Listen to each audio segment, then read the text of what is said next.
Well, ladies and gentlemen, it gives me enormous pleasure to welcome you now to the Wolper Wellbeing program Zoom session hosted by Wolper Jewish Hospital, Friends of Wolper and Maccabi Life. I'm Julie McCrossan and it's my pleasure to be your MC this evening. Our topic is, of course, helping our teenagers cope with the anxiety and uncertainty of the Covid19 world. And I'd like to say before I begin that we acknowledge on behalf of all of us that we are broadcasting on Aboriginal land and to pay our respects to elders past and present and to emerging leaders. And ladies and gentlemen, just before we begin, I want to give you some housekeeping and thank you, of course, for joining us. We can see more people joining as we speak. Tonight, our audience will be muted and will not be visible. We ask you to put all your questions through the Q&A function on the bottom of your screen. If you just click on the Q&A, you're able to send questions in, and we urge you to do it throughout our evening.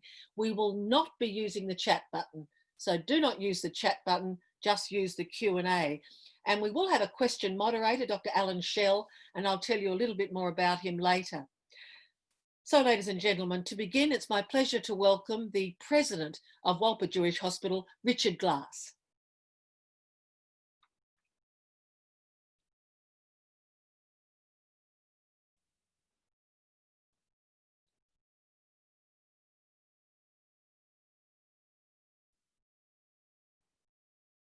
Thank you, Julie, and thank you everybody for joining us. In a study conducted by the American Psychological Association in 2018, teenagers reported worse mental health and higher levels of anxiety and depression than any other age group, and that was pre-COVID-19. Now we are in the midst of a pandemic unprecedented in our lifetime. Whilst all our lives have been changed for the foreseeable future, teenagers in so-called normal times experience emotions more intensely and are now having to also deal with their world being turned upside down. And that is particularly so for our Victorian cousins at the moment. Sadly, whilst the physical and financial impact of the pandemic is significant, its impact on people's emotional and psychological well-being is going to be more widespread and of greater duration. Some have referred to it as the mental health iceberg. Anxiety is a normal response to stress. It tries to keep us out of dangerous situations and motivates us to solve problems. It becomes a problem, however, when it gets in the way of everyday life. And this pandemic is doing just that. And not only are teenagers dealing with its impact on them personally, they are often exposed to the impact it is having on their family, whether that be financial devastation, marital breakdowns, domestic violence, and a raft of other issues. So this is Wolper's fourth webinar focusing on psychological and emotional wellbeing during the era of COVID-19. Our objectives are, first, to provide our community with some tools and some insights to better recognise and deal with the mental health issues that may impact them or their loved ones. Second, to raise awareness of those key organisations that do so much to assist our community, offering support to those in need. We are very fortunate to have extraordinary organisations within our community, such as Jewish Care and Jewish House in Sydney and Jewish Care in Victoria. And they provide a diverse range of support and resources with cultural sensitivity. There are many psychologists and psychiatrists in our community and beyond, and there are multiple outstanding national resources such as Beyond Blue, Lifeline, Kids Helpline and Black Dog Institute. And of course, there is now a wide range of online resources that enable our digital native teenagers to initially self-help by accessing a digital toolbox of information. So in short, teenagers and parents alike need to know that it is okay to ask for help, to know from where they can get that help, to know that they are not alone and that the community has their back. So finally, my sincere thanks to the Wolper Wellbeing team for their tireless efforts, and a big thank you in particular to Maccabi Life for the professional and enthusiastic manner in which they have promoted this very special event. I will now hand across to our esteemed wellbeing convener and Wolper Jewish Hospital Life member, Dr. Alan Schell. Thank you. Thank you, Richard. Thank you, Julie. And I just would like to say that we're going to have probably over 400 people logging in tonight, which is a rather big record. And thank you to our fellow Victorians for joining us.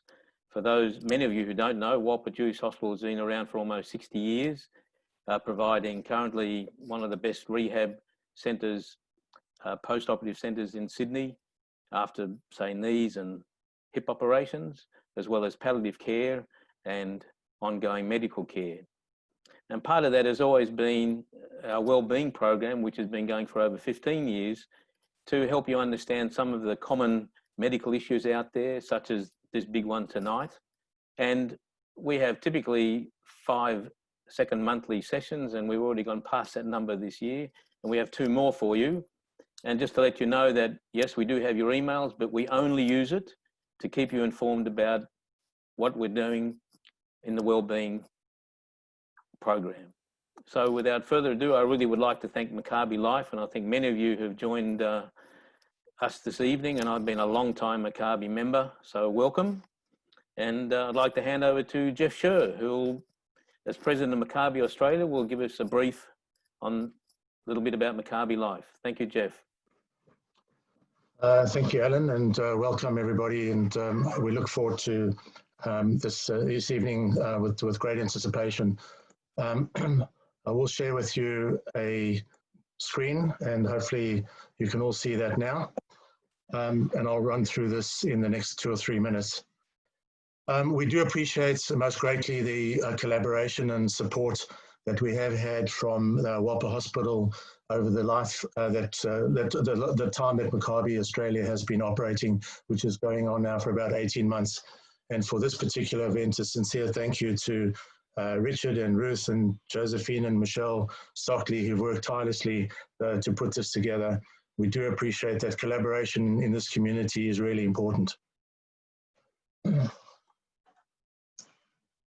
In respect of just a bit of a story about Maccabi and Maccabi Life, as many of you realize, Maccabi has been operating for 95 years or thereabouts, connecting the community through sport. In recent times, we've recognized that there are a number of life-changing dynamics that are impacting on our community. And so 2 years ago, we repositioned our organization to now connect the Jewish community through sports and well-being.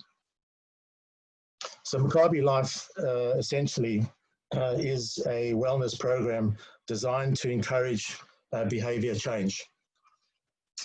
We're doing that through a number of things, and in particular, we have 3 pillars that drive Maccabi Life. That is through physical activity, healthy eating, and well-being. The Maccabi organization will, in fact, push those elements through 4 key foci. One is through education, and we have done that successfully through our expo, which the Wolper Hospital supported earlier in last year. It's a multifaceted approach to driving behavior change. Our focus is on education, and as I said, the expo is a good example of that. We provide access to programs to encourage participation. The screening of a movie called Screenagers, there was a good example of that, where over 500 people attended. And we have events to encourage the community, such as our association with Dementia Australia through a memory jog walk, and a rewards program which will reinforce behaviour change.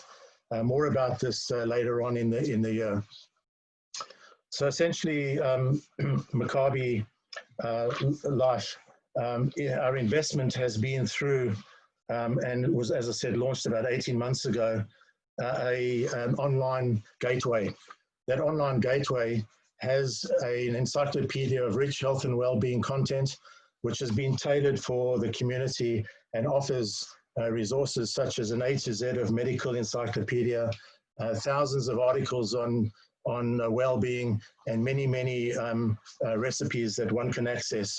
In addition to that, there is a free health assessment on that online portal.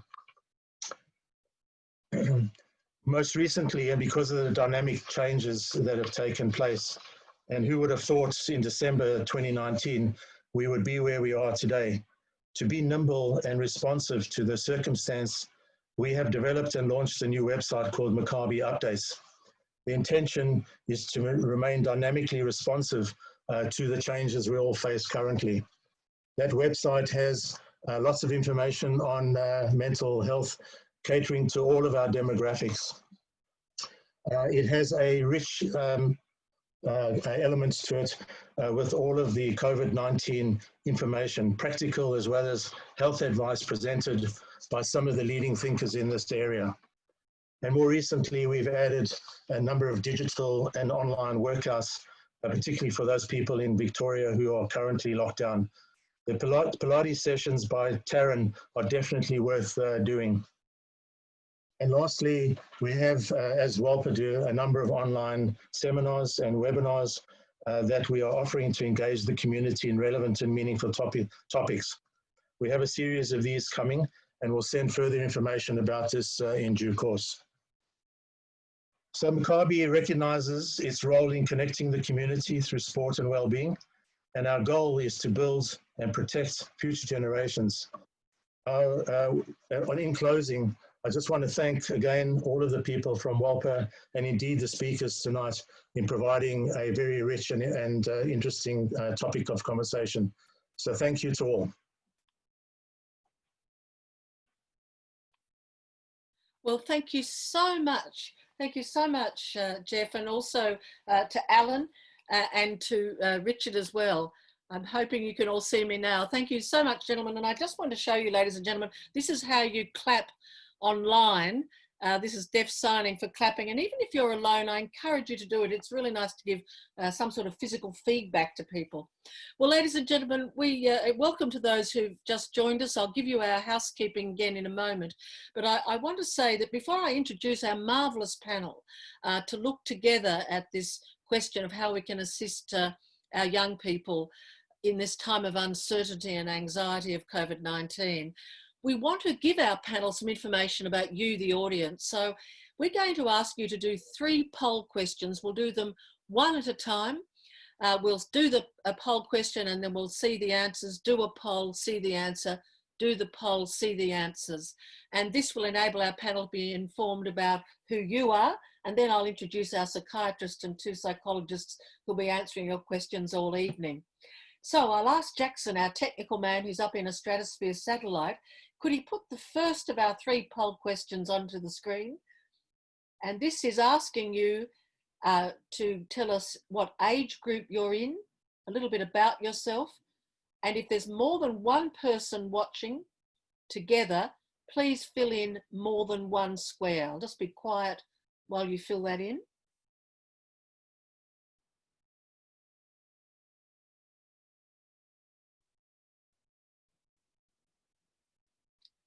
And I'll ask Jackson now to share the results from our audience.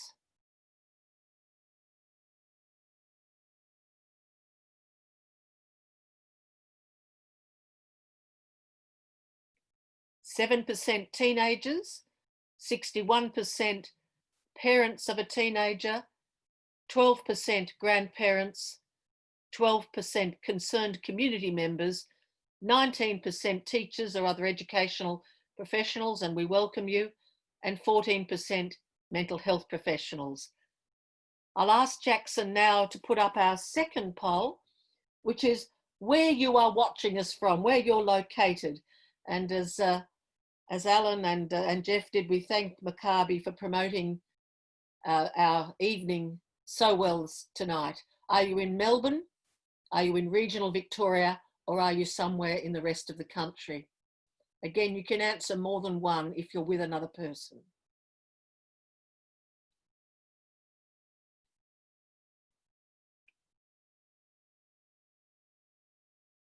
And Jackson, if you could show us the results, please.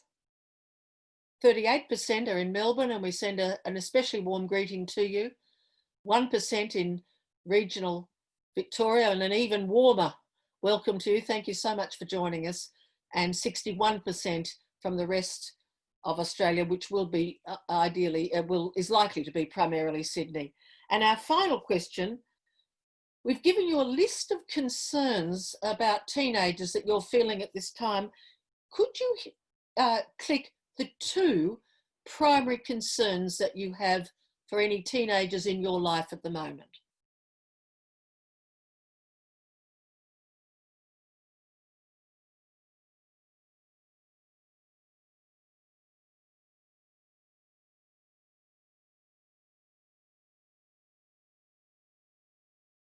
And Jackson, could you show us the results, please?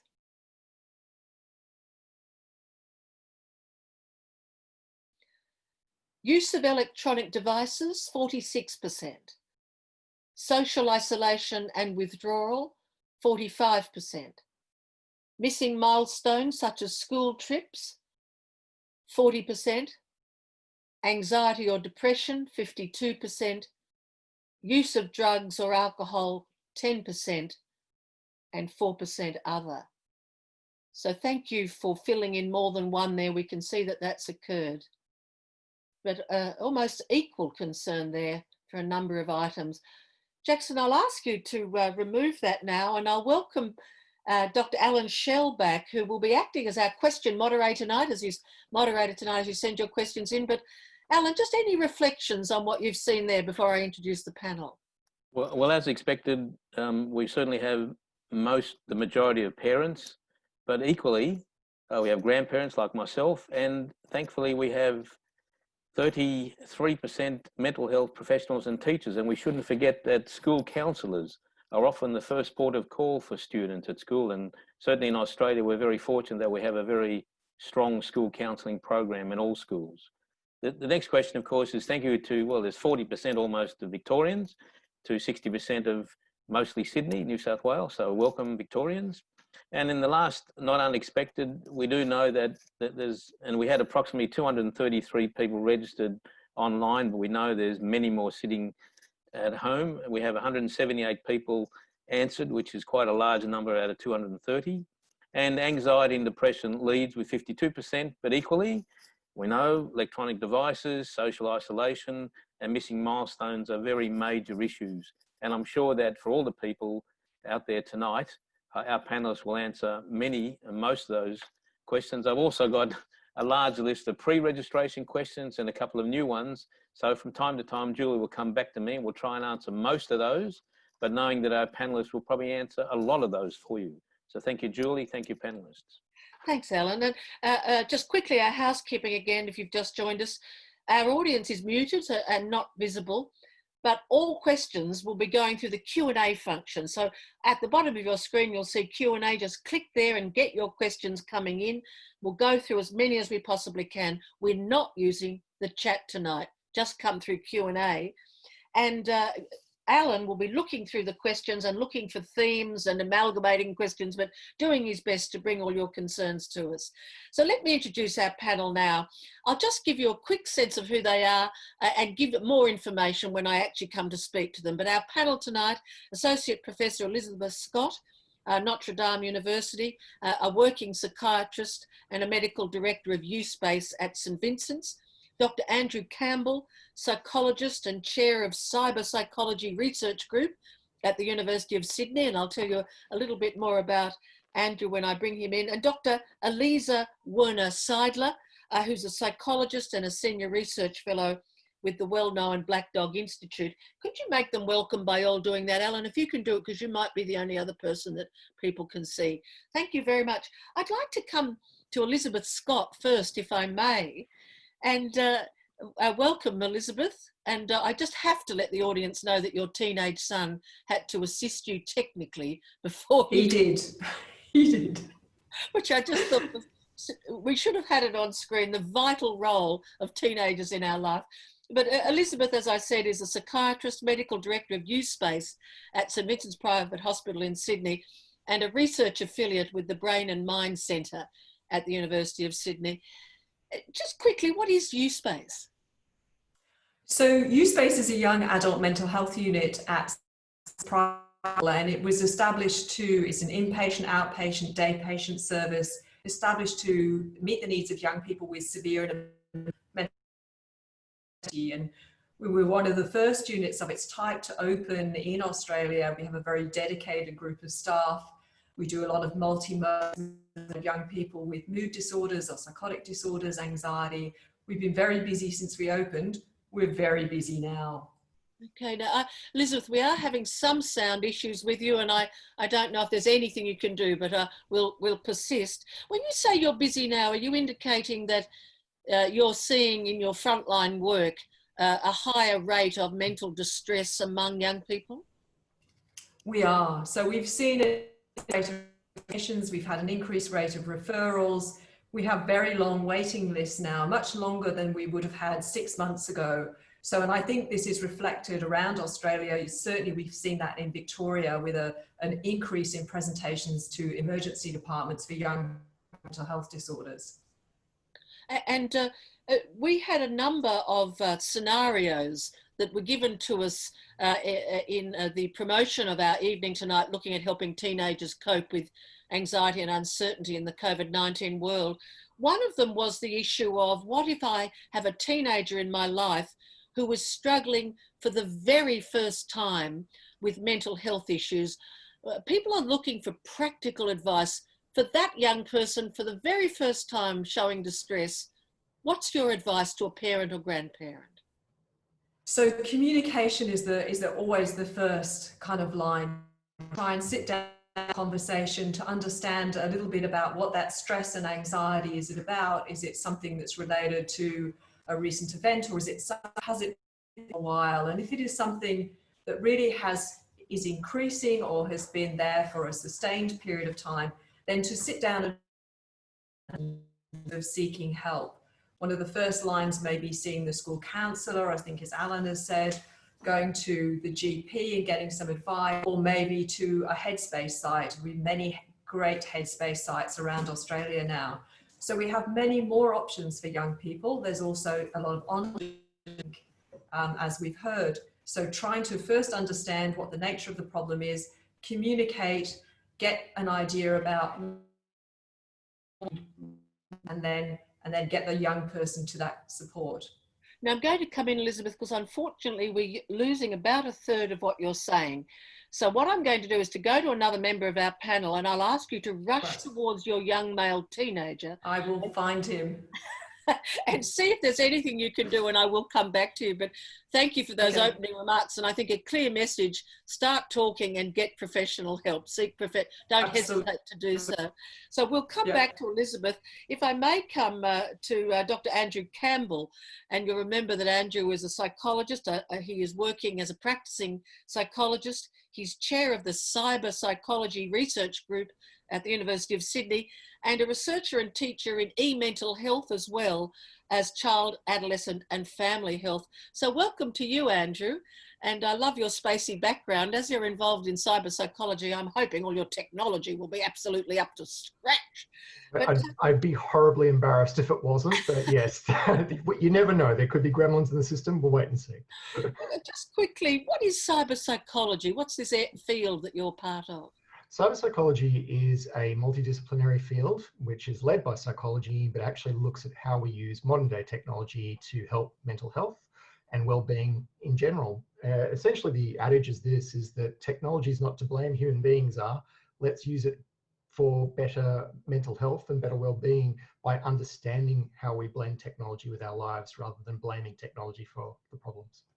Well, look, that's interesting because I'll just ask you this, and then I'll take some of our first questions from the audience. But one of the scenarios that we were given to reflect on tonight is this common expression of concern that, particularly in Melbourne, where they've experienced a very high degree of lockdown and children not going, or students not going to school, that many young people are spending a very great deal of time on screens of some kind or other. And this does trouble some parents and grandparents. Can you give us your assessment? When should you be concerned and what should you do about it? But also, what positive role can it play? If you could speak to those 3 points. Sure. I'll start with the first part there was, when should you be concerned? Essentially, the biggest concern with the use of or overuse of technology is where it is replacing other things the person may have normally have done. So if we see somebody gaming, which is the biggest area that we see a lot of young people go and do, apart from social media, those are the two big ones, then essentially if that is consuming all their time and they're not socializing face to face and they're not sleeping regular hours and they're not doing exercise and their regular tasks that have responsibilities for, yes, we have a concern. The World Health Organization actually does now classify certain parts of online behavior to be a behavioral disorder. This is very controversial because the science is still out on a lot of things. That leads me to the second part where you said, when's it a good thing and when should we do something about it? So when's it a good thing? Well, right now. Essentially, being connected is a very big part of coping. And so going online and finding meaningful connection with people, as well as meaningful and evidence-based information about what they need, whether it be education, their own health, social problems they may be having, because cyberbullying still continues, whether there's a pandemic or not. These are things that are meaningful, because if we see the internet not as good or nor bad, but as a source of community, a community that's ready to be accessed, and we teach our young people how to access it properly, it can be very, very powerful.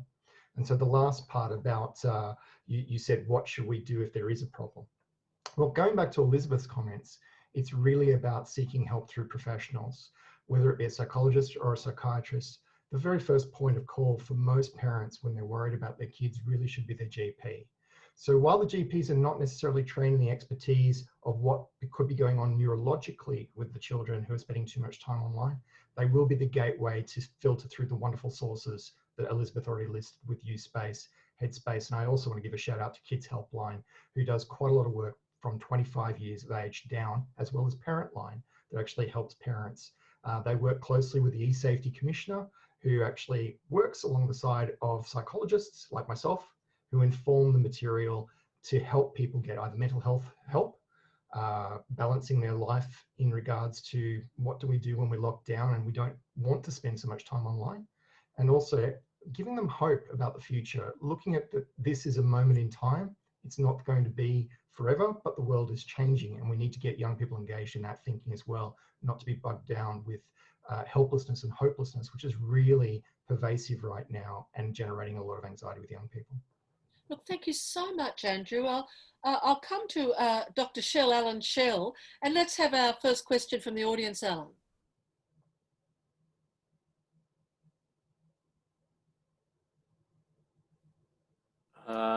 My host has stopped my video. Jackson, okay, I'm back. I'm okay. Okay, so interesting, two good questions that have come up there, which also occurred before, is that why doesn't USpace offer services to young people under the age of 16? And a question that just come out from what Elizabeth said, that now that we have 2 or 3 months wait list for psychologists and Headspace, what does a parent do? Okay, look, thank you. And I'll ask Elizabeth to come on. If I could ask Jackson, it may already be happening, but if we could have all our panel members, Dr. Lisa Werner-Seidler, Andrew and Professor Elizabeth Scott, all live, that would be great, just to make it a more seamless process. Elizabeth, welcome back to you. And if you could answer those questions, please. So firstly, can you hear me? Yes. You can. So my teenager has solved it. So in the first question in relation to USpace, we do have an agreement with the health insurance only to take patients from the age of 16 onwards, and that's because a lot of the disorders that we see in terms of bipolar, the emerging psychotic disorders, really start to be seen from that age onwards, and that's where we've really focused our attention. So we would like to treat younger people. Certainly in our outpatient services we do, and we're lucky to have some very good child and adolescent psychiatrists. I'm so sorry, Elizabeth. Who do treat young. We are, Elizabeth, I'll just come in if I may. We are getting significant difficulties with you. I'm not sure if there's anything we can do, Alan. I'll take your guidance, but will I continue with Elizabeth at this stage? Yes, so please. Sorry, Elizabeth, but if you perhaps speak a tiny bit slow, we are losing some of you. Okay, I'm sorry, I apologize for that. So I'm saying in our outpatient services, we do down to primary school children. We have some excellent child and adolescent psychiatrists and psychologists who take care of people. But there are large service systems, and certainly services for young people remain a significant gap, even with Headspace and your parents who are regarded. It is often the case that people wait for long periods of time for care. And with young people who are in crisis or who have suffered, we know that is unacceptable. And that's resulted in a lot of young people going to emergency departments and presenting in emergency departments. The rates of presentation for young people with self-harm, particularly young women, has increased, has tripled. And we know that from Melbourne. So we are seeing increasing pressure on emergency departments.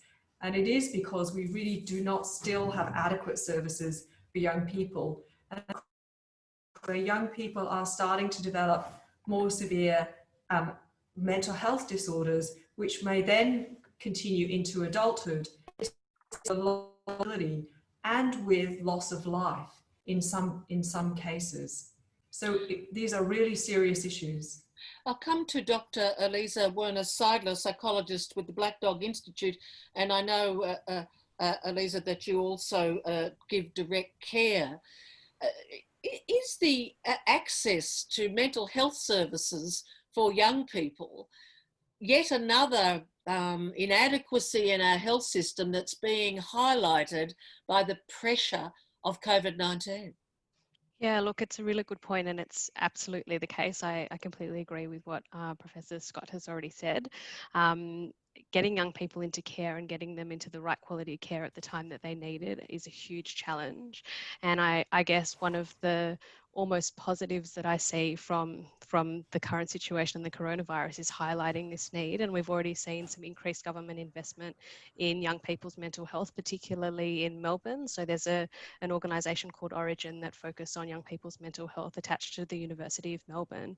And they've received a huge amount of money to develop their online platform, which is available to young people actually all around Australia, where it's a supported online program where young people can go on and speak with a therapist and be guided through an online evidence-based program, and that's tailored to the young person. So that's one of the good things that I think has come out of this, but it's also highlighted that we do have a huge gap. We do need additional funding. I think the role of schools, which has already been mentioned, is a huge potential factor. I know that school counsellors and school psychologists are really quite overwhelmed at the moment, and that is often the first port of call that young people will go to. But of course, it needs to be the case that additional services that they can refer out to when they need to, when they're at capacity, that there are services available that can take the young people when they need them. So of course, in Melbourne, I think we've got very extended periods of time where children aren't attending school. So absolutely, even that is not available. Just before I come to another question, just to give some additional insight into what's unfolding, can you tell us about the survey of 760 Australian teenagers, Elisa, that you did, and what it told us about the nurturing of mental health among young people, and also what you've noted in relation to some people, young people who had pre-existing mental distress, and what COVID-19 is meaning for them? Just quickly on those 2 points, please. Yeah, look, it's really interesting. So we've just completed a survey of young people in the community, as you said, about just over 700 over the last couple of months. And what we're seeing is it's quite interesting. So I'll start with young people who have a history of mental illness. So there's no doubt about it that for a proportion, about half of them, they're reporting worsening symptoms, and that's completely to be expected if you think about a young person who has depression, and already some of the things that they need to do to stay well is to engage in activity, interact with their peers and their friends, and all of a sudden that opportunity is taken away. Of course, that's going to lead to increased psychological distress. But something that, there's a qualitative component, and something that we noticed that some young people who have a history of mental illness were telling us is that actually for some of them it's been quite a validating experience. It's almost this feeling of we're all in it together, and for the first time other people in their lives can almost identify with their experience of being really stressed and worried about something and not necessarily having control over their emotions. And I think for a subset of young people, so it's about 25% of young people that we surveyed who have a history of mental illness, and they've actually reported improving symptoms. And I think, you know, that is really interesting, and it does say something about the validation of their experience and also the sharing of their experience. I'll move on now to there's also a group of young people who are experiencing mental ill health for the first time. And I think we need to be quite careful here not to pathologise a fairly natural reaction to a fairly unnatural set of circumstances, really. You know, adolescence at the best of times can be tumultuous and challenging. You've got young people moving through a very important stage in terms of their peer relationships, increasing levels of identity and separation from their families, and all of a sudden that kind of natural course of events has been disrupted. And so it's understandable that young people are reporting increased psychological distress who may not have experienced that before. But I think that does need to be distinguished between what is an appropriate or understandable level of distress, and at what point does it become impairing to the individual? At what point does it persist for a really long time, interfere with the young person's ability to engage with their schoolwork or connect with their peers socially, you know, using virtual means? And that's when it becomes problematic and almost shifts from that kind of appropriate level of distress to something that would require intervention and professional support. Andrew Campbell, that must be a hard judgment call to make when you've been locked down with your family for weeks on end. I mean, even if you're a reasonably happy family, that's stressful, isn't it? It's extremely stressful. I empathise with any parents, and I'm a dad as well of an 8-year-old boy who's gaming. I'm constantly switching hats between child psychologist with him and dad, and also the empathy of, well, what are we going to do if particularly when Sydney went through its first lockdown, gaming was a great way to bond. So I think the first thing I'd feed back is actually this may be a time to learn more about your kids and their gaming behaviour rather than to judge it. So I think it's good to find out what they're playing, how they play it, try and play it with them. Having said that, it's good to also make up other games that are offline. How you do that? Well, what we do at our house is actually engage in a lot of new cooking. So we get our son on board to do cooking, and we do other things around the house that are art related. Truth is, he wants to go back on the games. We can't always stop that, but we do set limits. And that's important still, to actually try and have a routine while we're in lockdown. Very hard. I'm not going to say it's easy, but something to try and keep in mind. I'm just going to go to Alan, and I'll come back to you, Elizabeth, and hope we can hear you well. But Alan, another question, please. Well, it's a merging of a number of questions, but it all comes back to, we're in lockdown in Victoria, as we have been in New South Wales. The children can't go past the front door except to do some exercise. They have more than regular time now on screen, and they may go on for hours. And of course, we're getting a problem where they may in fact have online connections, as Ian Hickey told us before. That's a good thing, but on the other hand, it may be replacing personal relationships. So I think to all of you, the issues are, how do I regulate that time? 2, are there actually online services for young people while they're waiting to see the psychologist? And as Eliza said, there are some good ones out there, and thank you for Origin, I didn't know that one. And for everybody else out there, we will provide you to your email with a list of services in New South Wales and Victoria that we currently know of. So really it's online, too long. How do I regulate that? What are the online services available? Alan, I'll just do one at a time if I may. Yep. So let's stay with this issue. If I come to you, Elizabeth, what strikes me is, what, with due respect to Andrew, his child is 8. And 14, 15, 16, 17, 18-year-olds, they don't necessarily want you to see what they're doing online. So your thoughts there? So I agree with Elisa. There are great opportunities for young people to stay connected online and to access really good support.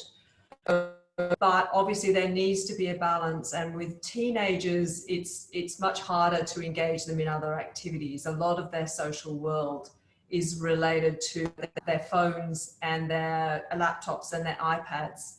So I think it is trying to encourage things like sitting down and having dinner together and engage in activities that may be, you know, playing games together. We've tried to connect young people and their grandparents by for everybody's kind of cognitive and social activity and ways of staying connected, doing family quizzes together. So to try and look at the kind of, but it is very difficult when there are very limited, you know, sport and other kind of leisure activities that young people usually engage in. So and for families, it's very difficult to police that, and it can cause stress and conflict. So it is about being realistic, but making sure that people get out of the house when they're allowed to, particularly in Victoria, when they get out and they walk and they exercise, and that they stay out of their rooms for time, even if they are gaming. If they're out of their room in an area where the rest of the family are, at least means that they continue to interact with others.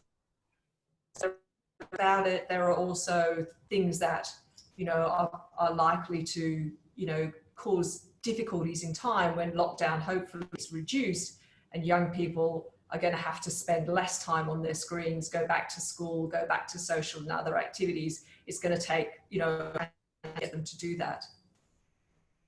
Thank you. Elisa, would you want to comment on this question of working with the screen time, particularly with those older teenagers? Yeah, look, again, it's really, really tricky, and something that I often get asked is, well, if we increase screen time now, how are we going to wind it back later?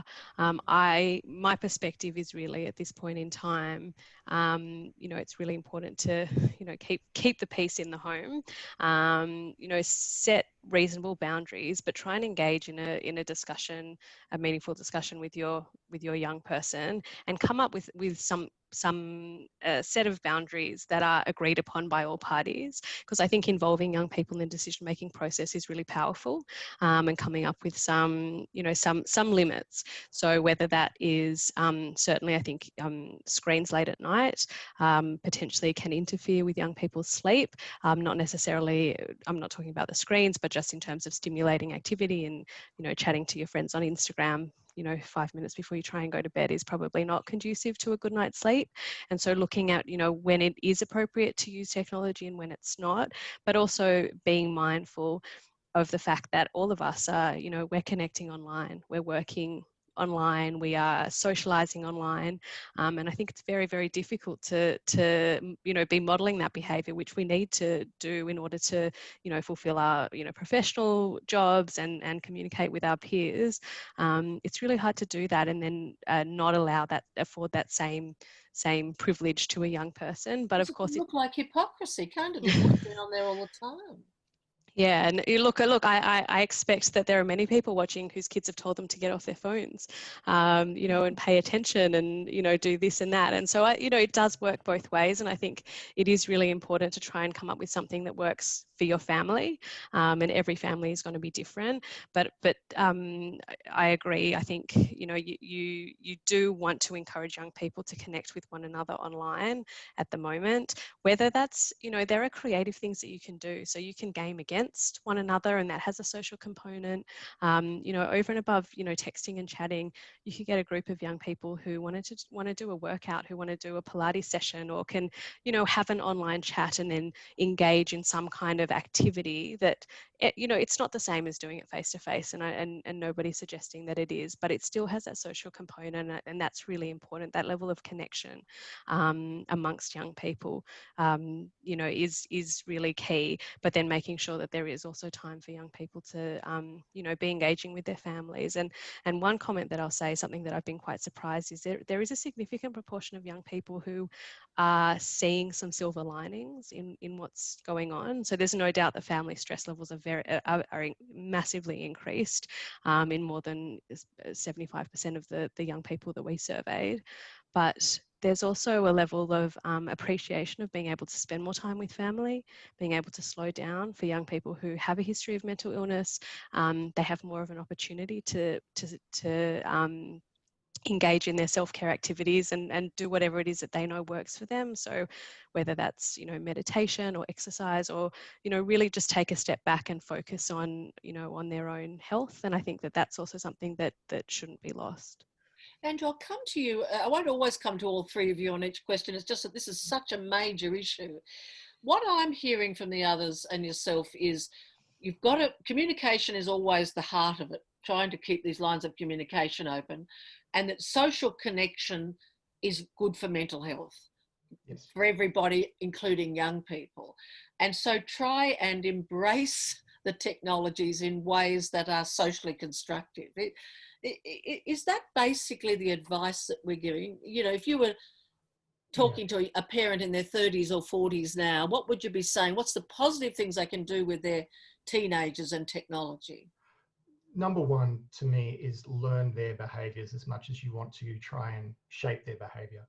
You have to understand what it is they're gaining from being online. Social connection is incredibly important to adolescent development and childhood development, but particularly adolescent development, so moving to that tween age, 12 to 13, going up to the early 20s. Secondly, if you are having problems, somebody asked a question before it was raised, I think, about what do we do while we're waiting to see somebody, or what if it really is an issue and we have to see somebody, what do we do? All the services that I mentioned tonight are fantastic. I'd like to add in a couple more. Definitely the Origin, it's the MOS program, MOST program that I think Dr. Werner Siedler is referring to, and it's very clinically focused. So if there are those cases, there's that. Elizabeth's one, if you're looking at a case where a person's feeling disaffected, they're having problems with cyberbullying, right through to family discord, right through to the beginnings of anxiety of what's going on. So look at year 11s and year 12s and thinking, how am I going to get through the HSC or whatever state they're in, the VCEs and so on. There is a service at Kids Helpline that's called My Circles that's opening up. And it is actually a social network run by counsellors that is really to help people, not in a forum sense, but in a social network sense, meet other young people going through the same experience and run group counselling to help them get through that experience and form communities around that experience. It's very new. It's been in trial for the last 4 years, but it's coming out. It's called KHL Circles at the moment, Kids Helpline Circles, but My Circles will be the rebrand. Having said all of that, the last point I'd make on social connectedness is really listening to your children. It's often not going to be difficult, but you need to understand that they're not going to willingly come and tell you everything that's wrong with them first up, but actually by being around with them, spending time with them, enjoying their company, and actually not asking questions sometimes is the time that you get the best pearls of wisdom from them of what they need as support. Alan, I might just come to Josh now, if I may. If I could ask a man in the stratosphere, Jackson, to bring Josh onto screen. And Josh is a young man who is a recent graduate. Hello, Josh. A recent graduate of the Emmanuel School in Sydney. He was class captain in 2019. And he's involved with the Batir group. He delivers programs around New South Wales, particularly in schools, of his lived experience of having some mental health issues. He's starting this semester at uni in medical science, and I googled Batir, as you would. I went straight online, and it describes itself as a preventative mental health organisation created by young people for young people, and their vision is that all young people are engaged in positive conversations about mental health and empowered to reach out for support when needed. Josh, welcome. You know, there's all these grandparents and parents watching you, mate. Give them your tips on what helps you when you've experienced mental health difficulties, and the sort of tips you're giving young people themselves. I think you gave a talk today when you're dealing with young people themselves. So what are your tips? What's helped you, and what do you think can help lots of young people? Yeah, so for me, I guess a big part of getting through any time where I'm having tough mental health is, I guess from my end, a lot of open dialogue with my parents has been really helpful for me, because that's been a great way for me to talk openly about how I'm feeling with them. And also when I started having mental health issues for the first time a couple of years ago, something that I know was mentioned earlier by Alan was the school counsellors and their role, which is also something we talk about a lot at Batir, is that they're a great first port of call as a school student in that age to go to and to talk about something, especially if it's something that your kid might not feel comfortable talking to you about, because I know there are some things I don't want to share with my parents, and it's great to have that opportunity to share it with my counsellor. And I guess much like with the GP, they can also help guide you further if you need further help. So that's something, yeah, that I find really helpful with my mental health, is talking to my parents and also to other professionals. And Josh, we spoke earlier today briefly, and you were mentioning that when you were having some real troubles, your grandparents were very important and used to go and spend time with them. But I'm mindful, particularly people in Melbourne at the moment, that, but not just in Melbourne, they may not be able to physically see their grandparents. And, you know, we've been talking a lot about the positive use of technology. I'm a brand new grandmother. I'm actually in Adelaide, and I'm with my a young daughter and her husband and this new baby. And they spent ages on you know, various screen links with members of the family in other parts of Australia, and they just hang for hours with open connection. Can you put it into the proper language? But, you know, that's something people could do alone in a room with their grandparents, couldn't they? Yeah, of course. I mean, well, my grandparents are a really big part of my life, and I'm really thankful for that. And yeah, I think it's amazing that technology these days, we have, you know, things like FaceTime, and almost every platform has a video call alternative where we can be seeing each other face to face without having to be physically in the same room. And I think, yeah, it's really important, first of all, as a family, to be able to connect when you're not physically together. So we spent a lot of time on Zoom with our grandparents, especially when Sydney was in its lockdown phases. And even still now, like, it's amazing that we can call them whenever we feel like we, you know, I miss Nana, I want to give her a call. I can see her face to face, and that's incredible. I think that also extends to talking about with the maintaining connection with friends in high school and all that. It's really incredible that if I'm not able to see my friends as much as I was before, I can stay on FaceTime or keep engaged with them at that level of face-to-face interaction. And so to keep on doing that, and also as parents to encourage your kids to keep maintaining face-to-face contact or text message contact with your friends, I think that's also super important. Josh, I might be the last person on earth who's caught up with this, that you can just hang on FaceTime for even half an hour while you're cooking. Like, you don't even have to be chatting all the time. It's a new way of being together, isn't it? Yeah, exactly. I mean, I know me and my friends went through a phase where we would call each other, have each other on the side, and play Club Penguin together, which was, you know, a retro game that we loved playing when we were younger. And it was just having the company of someone there sitting on the side, even if, you know, we'd spend 20 minutes playing our games and you could just look over and see they're there, and it's nice to have that company and feel like you're with people again. And you know, you're mindful that particularly for fellow students in Melbourne, whether they be uni or schools in some circumstances, they're missing education. And that you actually have experienced that earlier in your life, where you missed a lot of school and then had to re-enter school. Any tips there for when that re-entry starts to happen? Yeah, so I mean, what's hard, what you can do? I think something that's really amazing about what the whole cohort is going through now is that when I went through my period in year 12, where I wasn't at school for about 6 months, give or take, I came back into that on my own, and it was really difficult seeing how everything had changed and I wasn't a part of that. I think something that all the students should keep in mind is that, like, they're all going through this together. Everyone is experiencing the same thing. And so to be able to rely on your peers as a source of, I guess, affirmation that, you know, your experience is as valid as everyone else's and everyone's going through that together. So to be able to relate to everyone else on that level is, I think, is super important, and something that they should not take for granted. For parents or grandparents who have difficulty having conversations with the young people in their life, any advice to them? You know, you've been hearing others give advice tonight. Well, what would be your advice? Yeah, I think just going along the same lines as what even Liz was saying before about having those open lines of communication.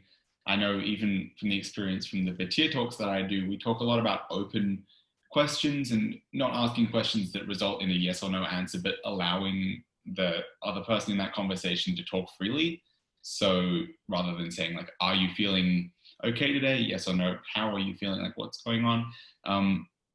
I think it's really up to the person who is struggling as to how much they want to share, and to not push as well. If they need some space or to talk to a different person, to respect that as well. And I think that also comes with time. If you haven't ever had those conversations before, the first one's not going to be exactly as to plan. It comes with time as well.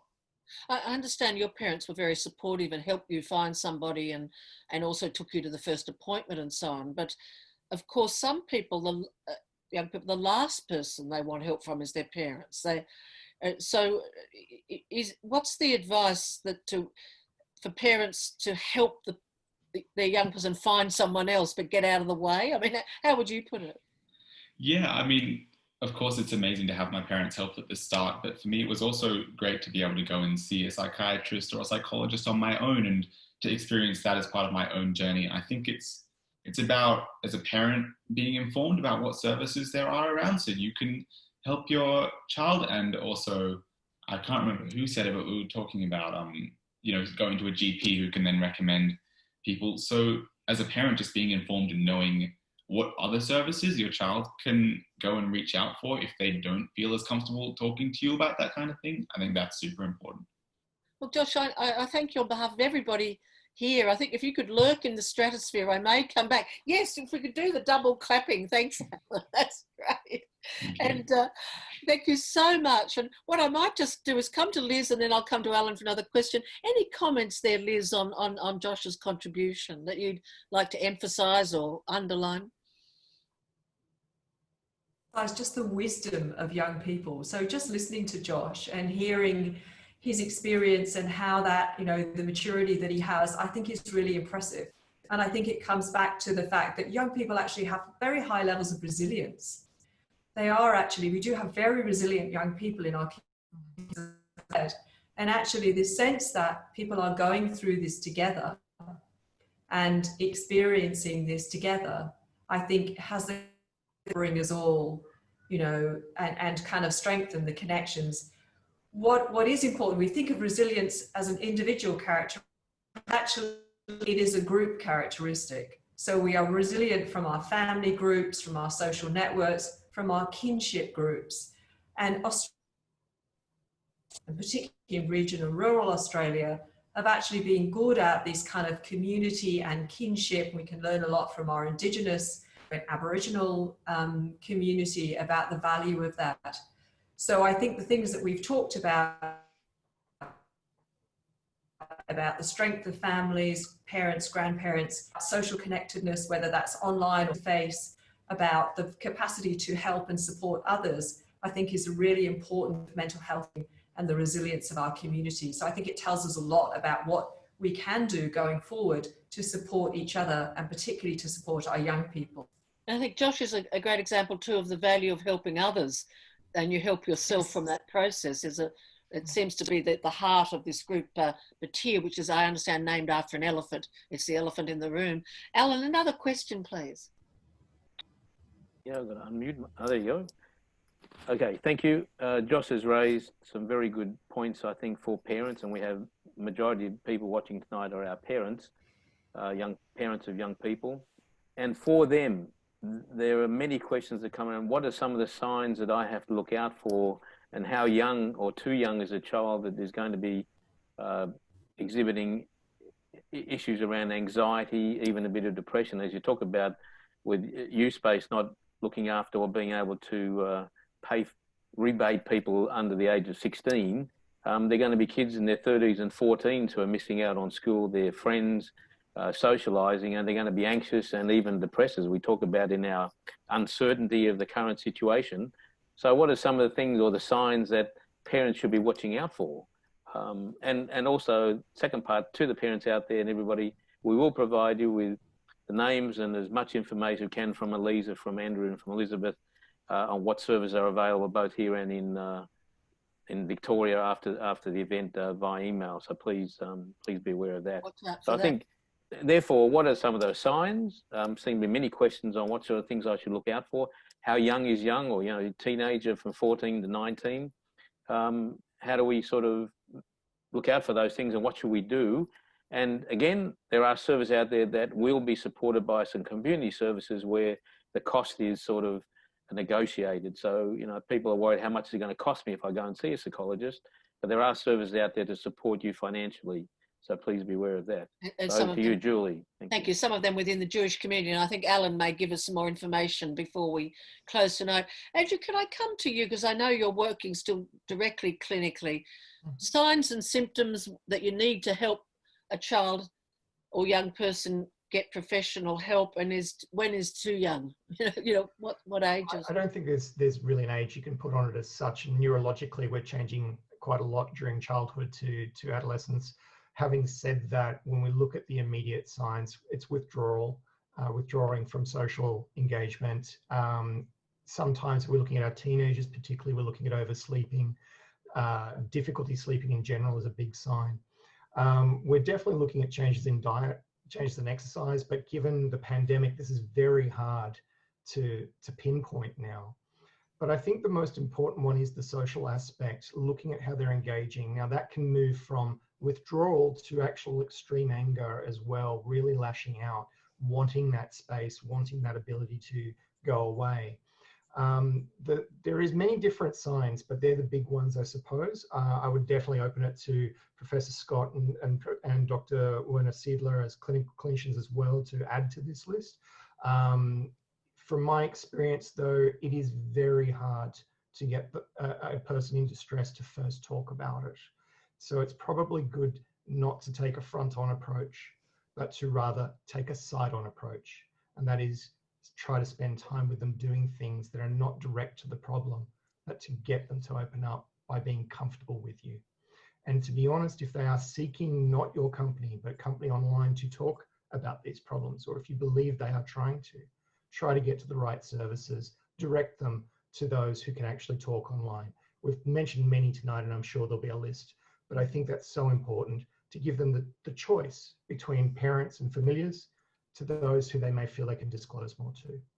And Kids Line, a critical one for the younger children especially? It's the interesting thing about it, and I've said this to the CEO for many years, it's probably a misnomer, the word kids. It started back in the 1960s. That was their name at the time. They've stuck with that brand. They serve zero, I know that sounds funny, but parent line for those with new babies and postpartum depression, all the way to 25-year-olds. So they actually have many different groups. As an alternative, there's many other services. Headspace we've mentioned tonight is a fantastic service. eHeadspace, the online version, and also Reach Out Central. All of these are online services that parents themselves can go first access, and then maybe guide the kids towards those services of choice. Thank you. Elizabeth, your response to those questions? I think one of the issues is that there are different, can you hear me, Julie? Yes. You can hear, oh great, just checking. I think at different ages you see different signs, and also, in different kids, some kids are more likely to externalize, they're more likely to be kind of angry and frustrated or irritable, and kind of act out their frustration. Some kids will become more withdrawn and kind of quieter. I think the critical things are about changes in behavior. Andrew said, when you notice that there's been a change in behavior that is persistent, and particularly worrisome if young people start on their usual activities, or they stop sleeping properly, or they have other changes in their kind of energy levels, or in behaviors that are really different, changes in the way that they kind of relate to others. So I think it is about picking up those changes, trying to, as Andrew says, sometimes when you question young people, they retreat, because often in their own heads, they know what is happening. So it's often good to try and set up situations where you go for a walk with them, or you spend time with them, or maybe you find another they can relate to in a different way, to try and sit down and talk with them. But the critical thing, I think, really is to stay engaged. Particularly, I think there was a question I noticed on the Q&A about a young person that might be kind of angry or frustrated, not to necessarily see it as bad behavior, but see it maybe as an expression of distress, and kind of recognize that. Could I just ask one extra thing? Avoiding self-revelation, which is important in a moderator, but Sure. I did have some difficulties as a child, and I had very bad tummy aches. And Yes. So that notion that can sometimes take a physical symptom, can't it? Yeah, so, and especially in very young kids who are not necessarily good at kind of expressing things. affects your whole nervous system. So anxiety can cause headaches, it can cause stomach aches, it can cause dizziness that people experience that are indicators of distress. So it's recognizing that all of those things, kids are lucky enough to go to school, then obviously, not wanting to go to school or wanting to come home from school early, if they're not engaging in online classes, wanting to stay in bed and wanting to isolate themselves, spending more time in their room, even more time gaming. So any of those changes in behavior, a young person is in distress, and then it is really trying to sit down and understand and be able to set up the situations where you are able to talk or connect with online support like Kids Helpline, which is a fantastic kind of service, and we use it a lot. And I think there now are a lot of digital services. Reach Out is very good for older people, older kids. So there are a lot of moderated services that are able to engage with at any time of day or night, where they can speak to somebody and they can be part of a group where they can talk to others who may be experiencing things, and that's a very powerful thing. Thank you so much, Ellen. I wanted to ask Elisa something, but did you want? May I just ask Elisa something quickly, or do you want to go first? Just the issue, therefore, is with online services, are parents going to be concerned that there could be grooming out there? There's a whole lot of issues of letting children connect with the system and then find that they're connected with the wrong system. Is that an issue, do you think, with some of the service you're talking about? May I put it to Andrew, because we're still having some sound issues, Elizabeth. I'm just staying silent so that we hear some of what you say. I may come to Elisa and then to Andrew on that, if I may. Elisa, this concern about the idea that you might put a young person in touch with a service because they're not willing to speak to you, how can you be sure they're trustworthy? What would you say? I think making sure that the services that you connect them with are reputable, and there's certainly, like we've said, we'll circulate a comprehensive list after this, but the ones that have already been mentioned, Reach Out, Headspace, Kids Helpline, and I think another point that is yet to be made is that there are some young people who don't want to speak to adults. They don't want to speak to mental health professionals. They may not want to speak to their parents or grandparents, and there are other mechanisms for young people to be able to disclose and talk about what's going on in a safe way. And so there are peer support forums. So there's one run by Headspace and another one run by Reach Out, and it's moderated. So there is a trained professional making sure that all of the content is not going to be unsafe or unhelpful. And it's a place where young people can share their experiences and learn from other people who've had similar experiences. And while the evidence for that is that there's no evidence to suggest that that's actually going to reduce symptoms, but what it does do is it makes young people feel validated, and that can often be a really great first step to progressing to actually seeking professional help or learning about how other people have had a positive experience with the system.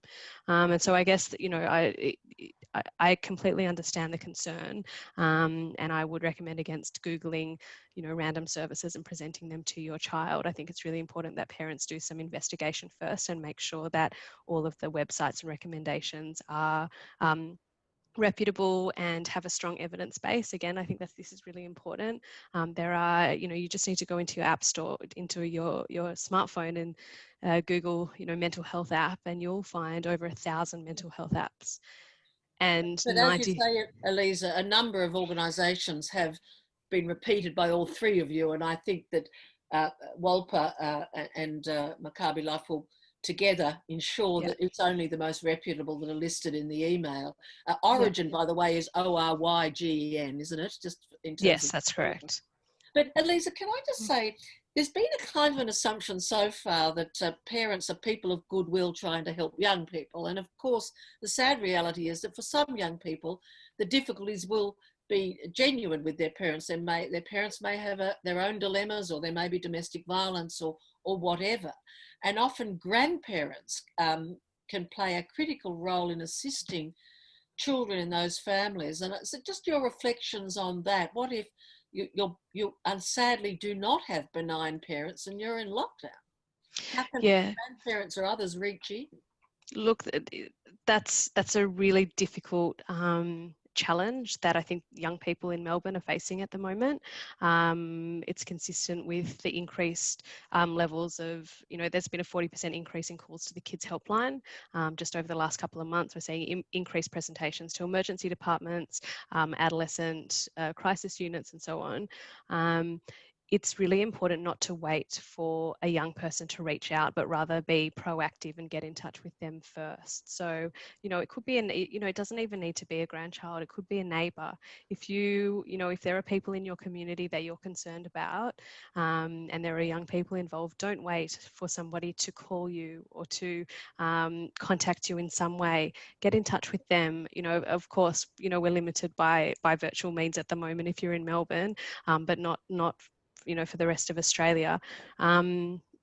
Make yourself available, open those channels of communication, find out how things are going, ask open questions like Josh mentioned before, and give people an opportunity to tell you what's going on and how you might be able to help them. And I think that's really critical, because something that we know in, families that do have a lot of conflict and domestic violence, it can be really hard for young people to look outside of the home for support. And so actually being more proactive and, if you are a concerned grandparent, to make a regular time to check in with your grandkids. Find a way, if it's possible, that you can do that privately. Can you have a FaceTime chat when they go for a walk? Are you able to just monitor the situation and see if there's anything that you can do to support them? Andrew Campbell, sorry, Alan, do you want to go? Well, as always, a very clever young teenager has written a question. He said, well, look, it's all good to tell us to limit our game time to a few hours, but hang on, I'm now at school online from 9 to 5. So, what do I do? And I want to socialise, and you're telling me media is an issue. But it's the new world now. For many places now, they're online, for 3 or 4 hours with school, and that's just the way it is. So more of a point of view rather than a question, but it's something that we should reflect on anyway. Andrew, your response to that? A very quick response would be that the government's guidelines has always been around 2 hours of screen time for those over 2. The quick response that I'll give to that is that I have never to this day seen where that evidence comes from. And I believe it came out of a paper, the closest I found, in 1955, to do with television watching. So what do we do about today?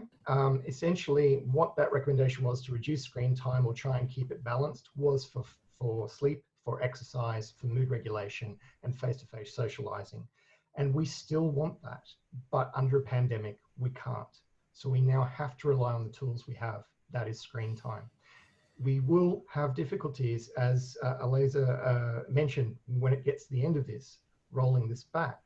So we need to look at the balance of what is the good we're doing versus what is the distraction and what is the bad. So that's what we need to monitor. Schooling online is difficult for everybody. As a parent, I can tell you, I would rather have root canal surgery than school my kids over Zoom.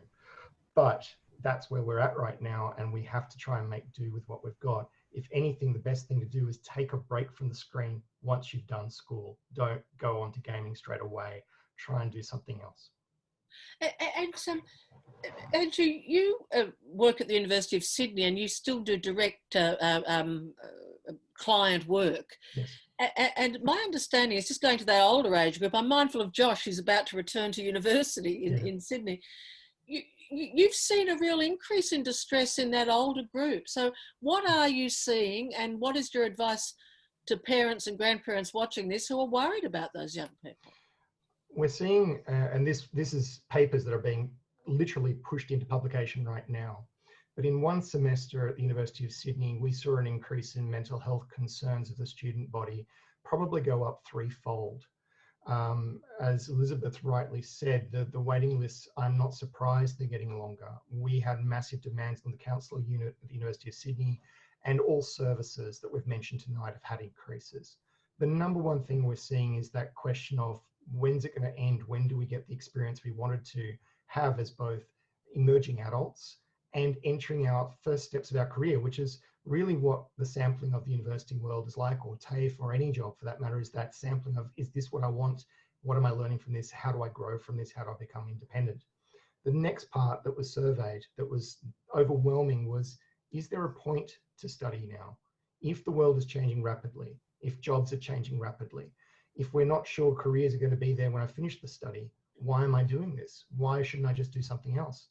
The answer is, what's the alternative? And if you can't go out right now and you can't change jobs, they're stuck. So that sense of being stuck is foreboding, and that is leading to greater levels of anxiety and depression. So how do you try to help these young people? What we've been talking about, all of us tonight, is connectedness. Really trying to have meaningful conversations, engaging in ways we haven't engaged before, just the way we do classes online now. We try to make it more of a conversation than a one-way lecture. To appreciate people's home time, to really look at a mixed balance of life and work rather than talking about a work-life balance, because work and life are going on together. We have to blend the two. And so having more compassion, more understanding, and more dialogue and more ability to appreciate everyone being in this is starting to give, I think, a new sense of hope, at least in semester 2 coming back now, to students realizing it's not formulaic, it's fluid, and we have to keep adapting day to day. Well, thank you. Alan, another question, please. Yeah, well, this is very contemporary. The issue around TikTok. If they're going to ban TikTok, what is my young daughter going to do? She uses TikTok, she uses social media. Life will be impossible. And it's a sort of bit of a flippant question, but it's a couple of those that have come up here on the question list. Elizabeth, I'll come to you. How would you respond? I mean, obviously we're not in mainland China, so I think TikTok is safe here in Australia, but I suppose, if I may, you can respond to that, but I guess I'm still dealing with what Andrew has said about this sense of foreboding and an awareness that many parents are losing their jobs and Yes. experiencing anxiety. The alcohol sales are going through the roof. Yeah. I note with interest in the expression of concerns tonight, alcohol and drugs was very low tonight, very low. But yes, I was surprised by that. So what's your message to the young people of today and those who are trying to support them about this terrible period of uncertainty? So I think we also have to realize that for many years, on top of concerns about climate change, so very worried about issues that have faced young people in the community, climate change, we've had that. So it comes on top, especially in rural and regional areas, of a whole lot of other kind of really worrying things.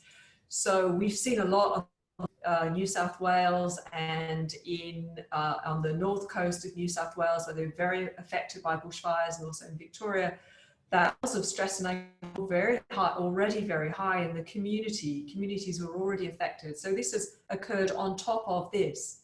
So I think very mindful that there will be a generation of young people who will have high levels of anxiety and stress, who will have had disrupted education, who will have had some critical milestones like transition into employment, disrupted by higher unemployment in young people.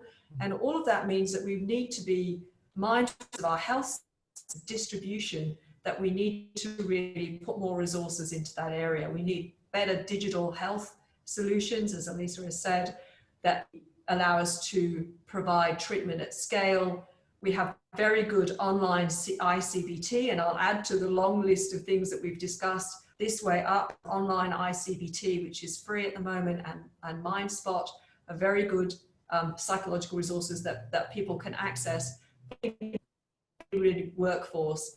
We need mental health nurses, we need psychologists working with teams, we need more psychiatrists.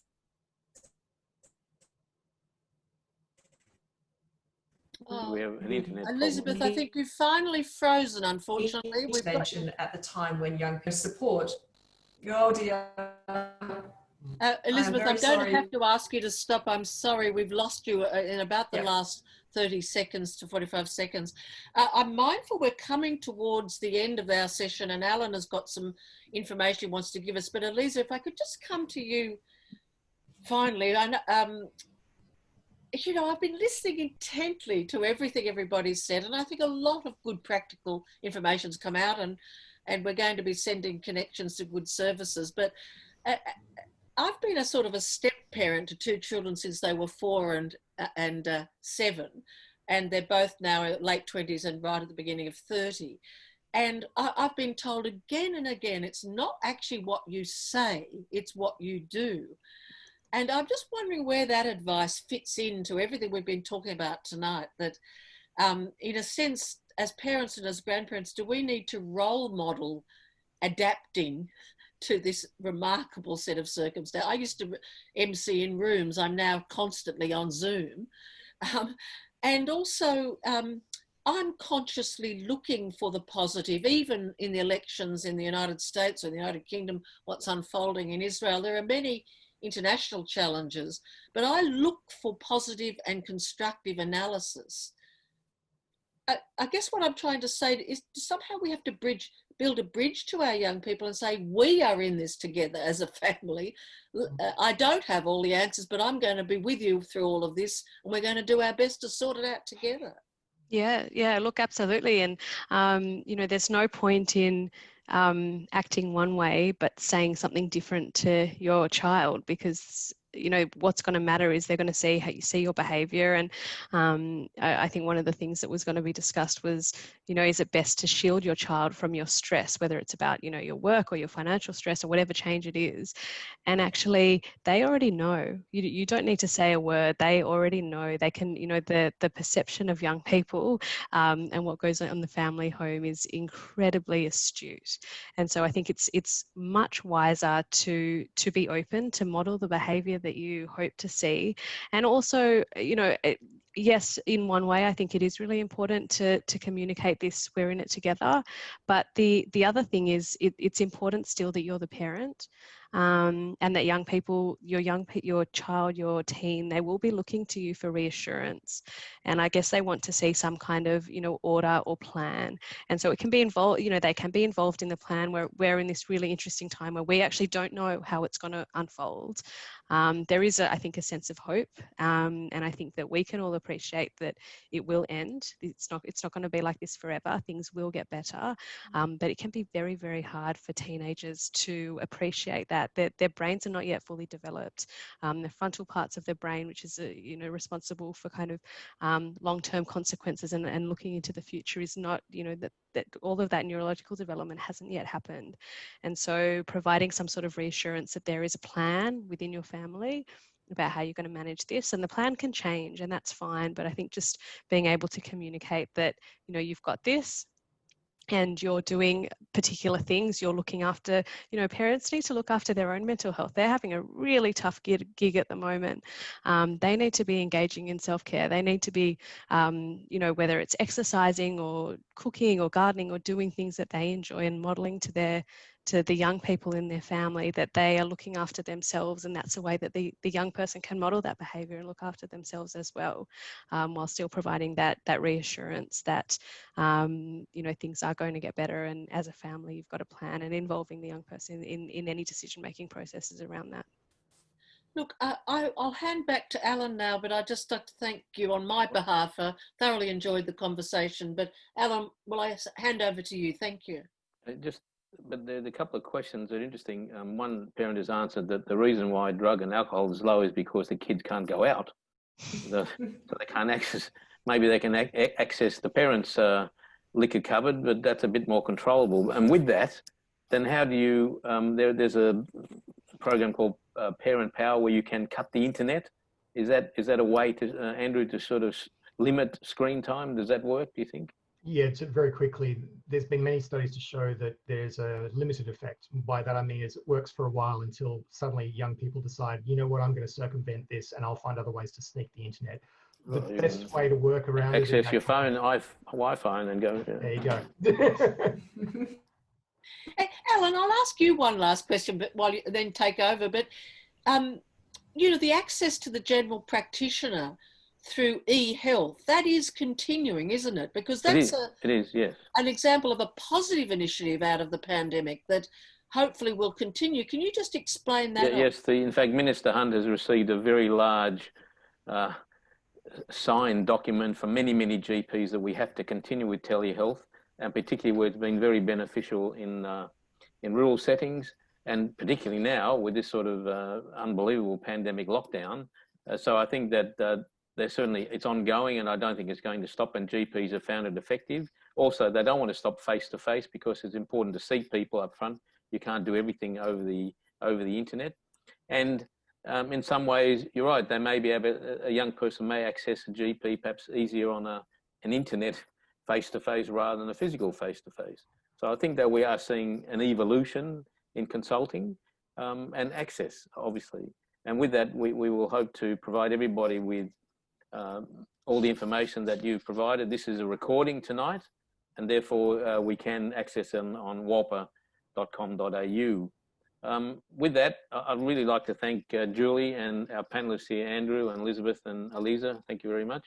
And to Josh in the background there, and to all the people that have helped us put this together. And I'd just like to have with Jackson's assistant, we're going to talk about Jewish Care Youth Services are available in Sydney, and there's a similar one in Victoria. There's a slide there. Thank you. That's a program, and they certainly can help with financial situation if people wish to get referred on to psychologists. They're also, importantly, a whole lot of support, so we'll provide you with after the event here by email. As best, and you see there's plenty there, all very reputable, and many of the things that Andrew and Elizabeth and Aliza have mentioned. We also have some services in Victoria that we're able to provide you with, that we've been provided by Jewish Care there in Victoria. So again, Kids Helpline, Beyond Blue, we shouldn't forget the community of Australia has some wonderful, you know, very important, and there's not enough money out there, but I guess governments and we are doing our best. Thanks, Jackson. So importantly for us, we'd like to say thank you for joining us.